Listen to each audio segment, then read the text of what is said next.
రాష్ట్రంలో 5 మంది అవినీతి పరులు రాష్ట్రాన్ని దోచుకుంటున్నారు. జగన్మోహన్ రెడ్డి పక్కనే ఒక ఆయన వచ్చాడు, ఏటు విజయసాయి రెడ్డి, పెద్దిరెడ్డి, అదే మరిగా సజ్జల రెడ్డి, ఇంకో పక్క చూస్తే సుబ్బారెడ్డి. ఇప్పుడు 6వోడుగా తయారయ్యాడు మీ కాకా అని. ఏంటో నాకే అర్థం కావడం లేదు వీళ్ళు చేసే పనులు. నేను ఒకటే అడుగుతున్నా, ఈరోజు ఉదయగిరి నారాయణ అనే దళితులు చంపేస్తే చర్యలు తీసుకున్నారా తమ్ముళ్ళు అని అడుగుతున్నా. కడాన చంద్రమోహన్ రెడ్డి గారు ఢిల్లీ వరకు వెళ్ళి హ్యూమన్ రైట్స్ కమిషన్ దగ్గరికి వెళ్ళి వాళ్ళు లెటర్ రాస్తే తిరిగి ఆర్థిక సహాయం చేసే పరిస్థితికి వచ్చారు.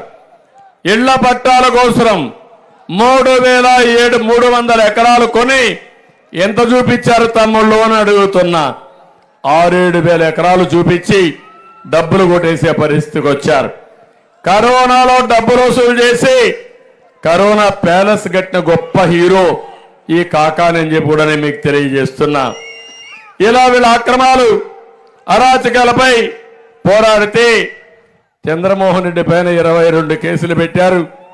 నా మీద ఇంకొక కేసు ఎక్కువ పెట్టారు, 23 కేసులు పెట్టారు.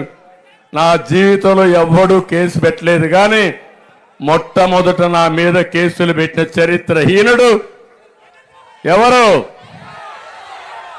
నా మీదనే కాదు, ఏం తమ్ముళ్ళు ఇక్కడుండే కార్యకర్తల పైన కేసులు పెట్టారా లేదా అని అడుగుతున్నా.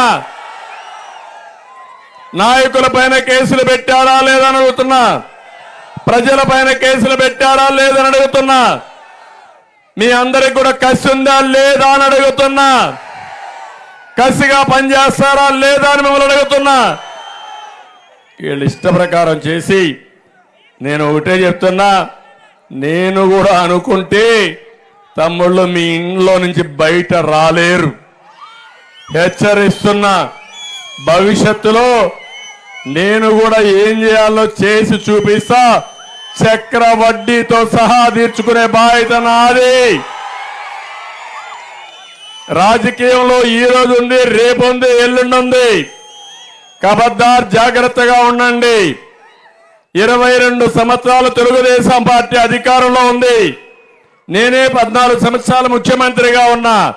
మళ్ళీ ఆమె ఇది చెప్తున్నాను, నేను అనుకుంటే ఇలాంటి దుర్మార్గుల్ని తొంగలను దూకేసేవాడిని మీకు అందరికి విజ్ఞప్తి చేస్తున్నా.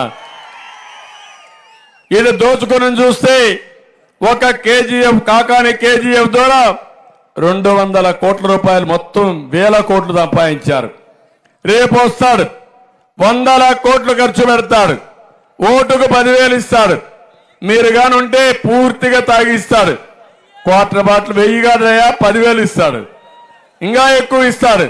మీ దగ్గర డబ్బులు కొని, డబ్బులతో ఓట్లు కొని మళ్ళా మీ ఆస్తుల్ని, మీ అవకాశాలని దోచుకునే దుర్మార్గులు వస్తున్నారు.